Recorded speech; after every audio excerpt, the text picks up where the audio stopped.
జాతీయ వైద్యుల దినోత్సవాన్ని నిర్మల్లో ఘనంగా నిర్వహించారు. వైద్యులందరికీ స్కూల్ విద్యార్థులు శుభాకాంక్షలు తెలిపారు. ప్రజల ఆరోగ్య పరిరక్షణలో వైద్యుల సేవలు ఎనలేనివని కొనియాడారు.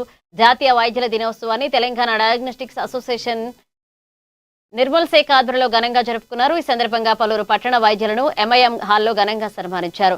డాక్టర్ బీసీ రాయ్ జాతీయ అంతర్జాతీయ స్థాయిలో పేరుగాంచారని, సీఎంగా విధులు నిర్వహిస్తూనే రోజు కొంత సమయాన్ని వైద్య వృత్తికి కేటాయించి ఎంతో మంది రోగులకు మెరుగైన వైద్య సేవలు అందించే వారికి కొనియాడారు. అలాగే వారి జయంతి వర్ధంతి కూడా ఒకే రోజు కావడం విశేషమన్నారు. ఎనలేని వైద్య సేవలు అందించిన డాక్టర్ బీసీ రాయ్ జయంతి రోజున డాక్టర్స్ డేగా నిర్వహించుకోవడం ఎంతో సంతోషమన్నారు. Happy Doctors Day to future doctors.